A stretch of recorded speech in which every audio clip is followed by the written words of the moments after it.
La noticia del día indiscutiblemente es la decisión de la Corte Suprema que ordenó la libertad de Manuel Monsalve, el ex subsecretario del Interior, revocando su prisión preventiva. El fallo cuestiona la falta de fundamentación legal de la medida cautelar impuesta. El máximo tribunal exigió respeto estricto al derecho constitucional a la libertad.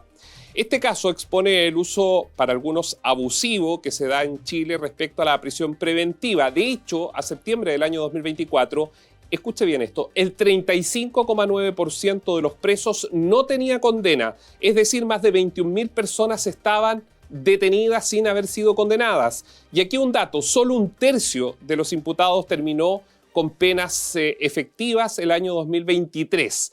Chile vive una grave crisis de sobrepoblación penal, con cárceles con 131% de sus capacidades. De hecho, en febrero había más de 54.000 personas privadas de libertad.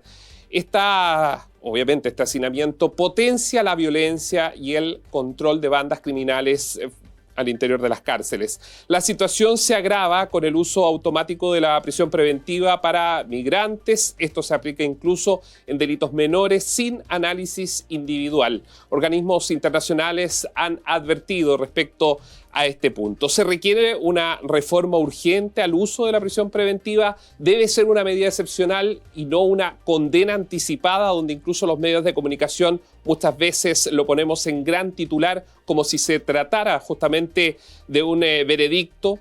Vamos a conversar sobre este tema con el abogado penalista Nelson Salas Stevens, quien ya lo vamos a ver acá en pantalla. Para abordar este tema, usted, abogado, ha escrito incluso columnas referentes al abuso de la prisión preventiva. Lo primero que me gustaría preguntarle, iniciando esto, su visión sobre Manuel Monsalve. ¿Está bien la decisión? ¿Se marca un criterio por parte de la Corte Suprema sobre este punto? Sí, yo estoy de acuerdo con el fallo. De hecho, a los que seguimos la línea jurisprudencial de la Corte Suprema, no nos llama poderosamente la atención esta sentencia. Por lo contrario, es en la propia línea de lo que ha establecido la excelentísima Corte Suprema en cuanto a elevar el estándar de fundamentación, sobre todo cuando se trata de resoluciones que versan sobre la libertad de una persona, la medida cautelar de prisión preventiva. Si uno analiza, por ejemplo, este fallo, es la misma jurisprudencia que se utilizó para el caso de Jorge Valdivia, en el cual también, en cuanto a la fundamentación, se habían tomado elementos erróneos y la prisión preventiva descansaba en una resolución que carecía de fundamento. Y entonces acá, ¿qué es lo que hace la Corte Suprema? Sigue la misma línea jurisprudencial. Dice, si usted establece prisión preventiva o si usted mantiene, porque en este caso fue que la resolución de instancia, el magistrado mantuvo prisión preventiva. Si usted mantiene prisión preventiva, debe fundamentar. Pero no solo fundamentar, que es lo que ocurrió en este caso, en el sentido de mantener la misma cautelar, sino también por qué rechaza los fundamentos o alegaciones de la defensa en orden a una medida cautelar que es excepcional. ¿Y por qué en este caso garantía o incluso no fue el caso del ex subsecretario con la Corte de Apelaciones? Pero en general, ¿por qué hay un criterio distinto entonces a lo que finalmente puede llegar a resolver la Corte Suprema? Ocurre lo siguiente, las Cortes de Apelaciones son muy reacias a acoger recursos de amparo. ¿Por qué? Porque tiende a malinterpretarse el recurso de amparo como una especie de apelación encubierta. ¿Cuál es la diferencia? Cuando se establece la prisión preventiva, cuando se mantiene, esa resolución es apelable. Por ende, al máximo estadio que puede llegar para ser conocida es por la Corte de Apelaciones. El recurso de amparo es revisable mediante apelación de amparo por la Corte Suprema. Por ende, las Cortes de Apelaciones, para restringir el uso exacerbado de los recursos de amparo, tienden a, entre comillas, hacer más dura esta ruta, ¿ya?, de recurso de amparo, lo declaran inadmisible. Se apela a la admisibilidad. La Corte Suprema ya lo ha dicho en múltiples oportunidades. Es admisible, Corte, conózcalo. La Corte rechaza el amparo en su fondo y con posterioridad una apelación del fondo del amparo, recién la Suprema, después de esta ida y vuelta en cuanto a recursos, conoce el fondo del asunto. Entonces, es una mala práctica, pero que evita que muchas veces los abogados recurran de amparo, porque es una ruta que requiere bastante tiempo de recorrer.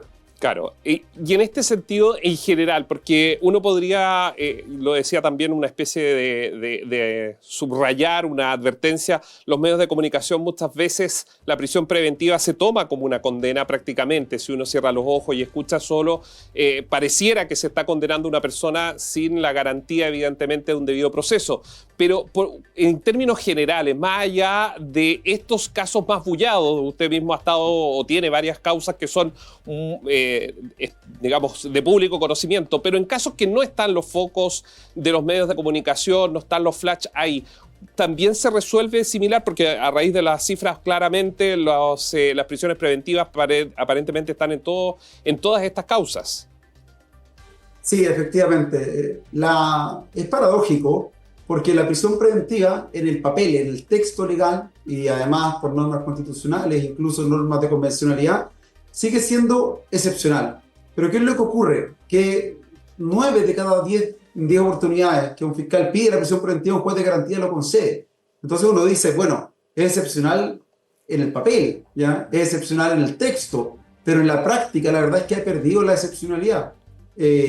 Adicionalmente, la gran mayoría de los delitos hoy en día son apelables verbalmente, lo cual determina que si es que el juez de garantía rechaza establecer la prisión preventiva, el fiscal apela y la Corte prácticamente en la mitad de esos casos, ya la mitad del 10%, que son las veces que se rechaza, restablece la prisión preventiva. Entonces, claro, es excepcional en el papel, pero en la práctica la verdad es que ha perdido la excepcionalidad.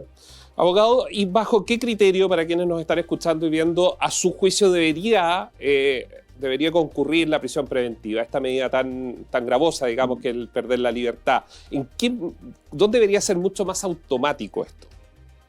Efectivamente, no debería ser una respuesta automática del sistema. De hecho, Mauricio Duchte lo dijo también en una columna, que en Chile quedó una sensación de impunidad cuando una persona no ingresa en prisión preventiva, claro. Lo cual es paradójico porque es la excepción. ¿Qué es lo que ocurre? Y hablando ya directamente de estándares de fundamentación, que el estándar de fundamentación para privar de libertad a una persona debiese ser sustancialmente superior que para establecer una firma mensual, un arraigo nacional. Pero como el sistema tiene tantas causas, un juez de garantía en un control de detención puede conocer 10 o hasta 20 procesos en una mañana, la dinámica del sistema penal, del proceso penal, ha ido flexibilizando o relajando los estándares, ¿ya? Pero claro, cuando la Suprema tiene la oportunidad de conocer un caso en concreto y en particular, vuelve a dejar en claro lo que siempre ha establecido, ¿ya? Que los estándares de fundamentación son altos cuando se trata de privar de libertad a una persona. Las causas más emblemáticas, se genera una presión, la atmósfera que se da en torno a esto, o sea, me refiero a una presión adicional a los magistrados a la hora de tomar decisiones, me refiero a Katy Barriga y otros. Sí, a mi juicio sí, y de hecho, ¿qué es lo que uno suele ver? Que esas resoluciones por lo general son mejor fundadas que las resoluciones comunes y corrientes. El juez de garantía sabe, ya, cuando dicta una resolución en una causa de alta connotación pública, que esa resolución judicial puede ser objeto de comentario, de debate, y en cierto modo, si se hace bien, incluso educa ya a la ciudadanía respecto a fundamentación, a prisión preventiva, a excepcionalidad. ¿Qué es lo que ocurrió en este caso? Que es paradójico, porque en el caso de Manuel Monsalve es una audiencia que duró más de 2 días. De hecho, la magistrada se toma un día adicional, no resuelve en el instante, como suele ocurrir en la gran mayoría de los casos, sino que en un día posterior. Y existe fundamentación profusa, pero para mantener la medida cautelar, para incluso referir que la situación del imputado se vería el día de hoy más gravosa, ¿ya? Al existir nuevos antecedentes, pero en este afán, entendemos, de resolver en perjuicio, ¿ya?, de las alegaciones de la defensa, sobre todo del imputado, omitió pronunciamientos en cuanto a alegaciones hechas por la defensa. Y dicha omisión es la que la Corte Suprema sanciona en este caso, acogiendo el recurso de amparo. Que, ojo, el acoger un recurso de amparo tiene una connotación muy relevante. Lo que la Corte Suprema dice cuando acoge un amparo es que la resolución es o arbitraria o ilegal, ¿ya? Entonces, son palabras mayores en un Estado social y democrático de derecho. Es un debate que seguramente se va a ir colocando sobre la mesa y también a nivel político, porque algunos ya hablan de que aquí habría que aplicar más de alguna reforma respecto a este punto y sobre lo que está pasando con muchas otras causas donde prácticamente 1 año de prisión preventiva y las personas quedan finalmente van a juicio y quedan definitiva fuera de estas causas, pese a todo el tiempo que estuvieron tras las rejas. Gracias, abogado. Muy amable, muchas gracias, Néstor, que esté muy bien. Que esté bien. Y a ustedes los dejamos invitados para que también sigan participando, interactúen sobre estas temáticas que forman parte de la agenda del día.